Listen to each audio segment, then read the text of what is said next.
静かな場所が良かった。とにかく静かなところ。本当に私は音楽が大好きで、もしかしたらアートより好きかもしれないけど、制作中にそんなに音楽聴かないんですね。本当に静かな時に自分と向き合えると思ってて。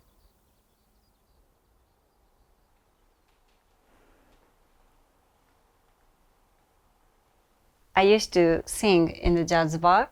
and the master, owner, gave me this speaker after the jazz bar closed. So, 守り神みたいな感じ。クラブで踊ることがすごく大事。なんでかっていうと、クラブってすごい真っ暗で、ミラーボールしか光がない。そうすると自分が大きいのか小さいのか、どんな格好してるのか、どんなダンスをしてるのか、それこそ足がない指がないなんて誰も関係なくて。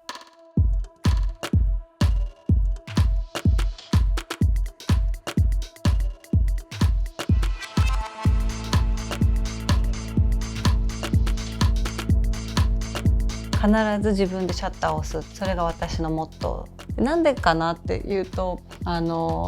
若い子ティーンエイジャーの時はカメラの知識がなかったので、オブジェは私が作ったものなのに、彼らが私とオブジェを含めて他者が撮ると彼らの作品になってしまう。で、本当にちっちゃいシャッター一つなのに、それを押すだけで奪ってしまう。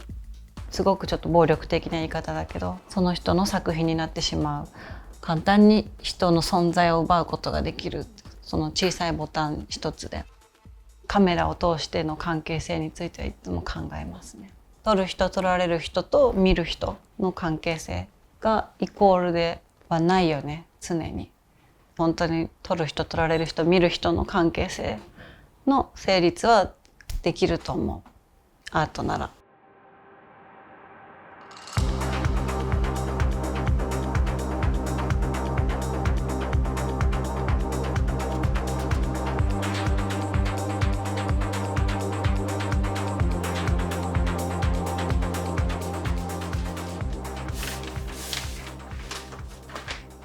This is my first portfolio.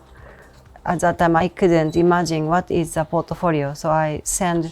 just 3 papers. Just only this.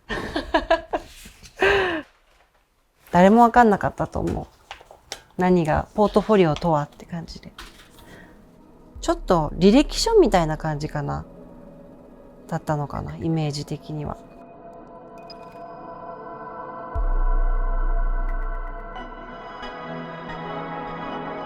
私のおじいちゃんが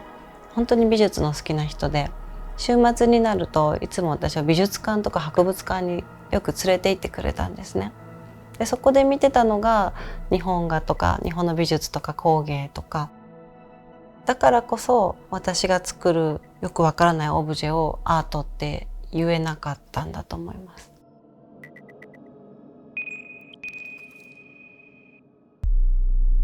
うちの母が必ずできないことはやらなくていいよって、できることをやりなさいと、できないことはやらなくていいわよって。例えばなんですけど、足を切るっていう選択肢はできることの選択肢で、それを選択することで次に行くことができるって分かってたから選んだ。でもしそれが不可能なことだったら多分違う方法を探してたと思うんですよ。そして本当にできることを続けていってきたから、昔はできなかったことが今できるようになってる。そういう経験というか、そういうことが今の私を作ってますね。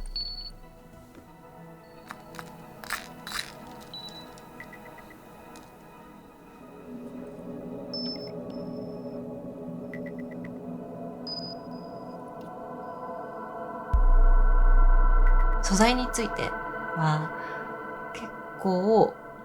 モットーがありますね。それは必ず誰でもどこでも手に入るものを使うこと。そして、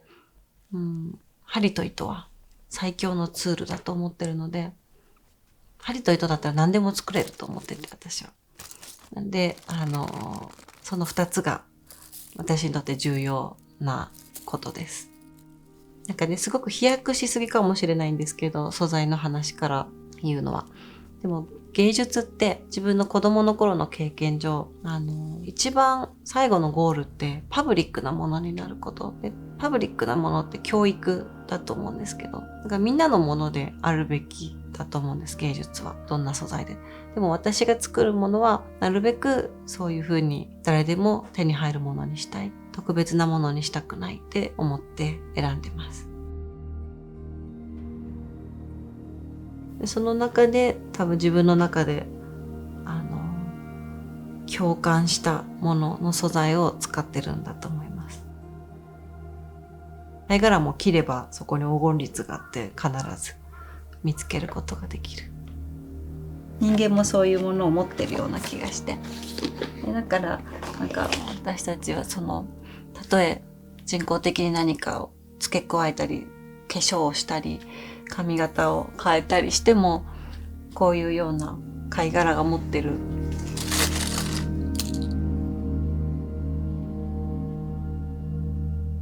なんかそういう社会に出ていく一つのチケットだと思うんですよね、ファッションって。玄関にあるお母さんとかお父さんの大きな靴を子供が真似して足入れてパパの靴履いちゃったって、本当にそんな日常の中の小さな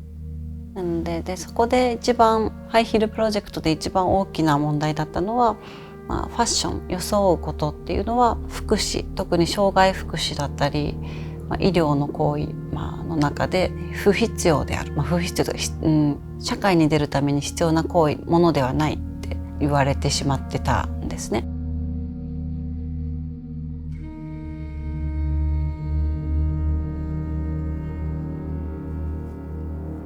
きっとこの子って言っちゃった。この作品がまたいろいろ旅をする。タフっていうか強くないといけないから手でしっかり塗ってあげる。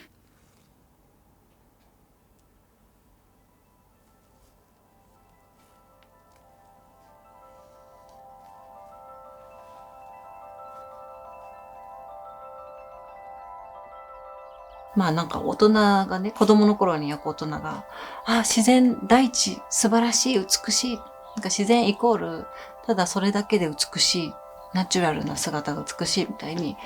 言っていることと、じゃあ、たくさん、その当時、手術で形を変えた私の体、または人工的な何かをしないと生き残れなかったこの体は、自然じゃない、美しくないってことって、なんかすごく疑問に思ってて。なので、自然の美しさっていうものを人工的になんかやってみようっていう、なんかやってやろうっていう、やってみようみたいな気持ちで、そういうチョイスをしているかもしれない。あとで歩くこと、一歩一歩歩いて、届かないかも、たどり着かないかもって思うぐらい遠いところも一歩進めば絶対近づいてて、でこんなにある今400メートルぐらいかな塗ってるけど、必ず一針刺せば完成に近づいてる。そういうすごく似てる関係性がある。裁縫の一針と目的かゴールかわからないけど、歩いていくと必ずたどり着けるみたいな。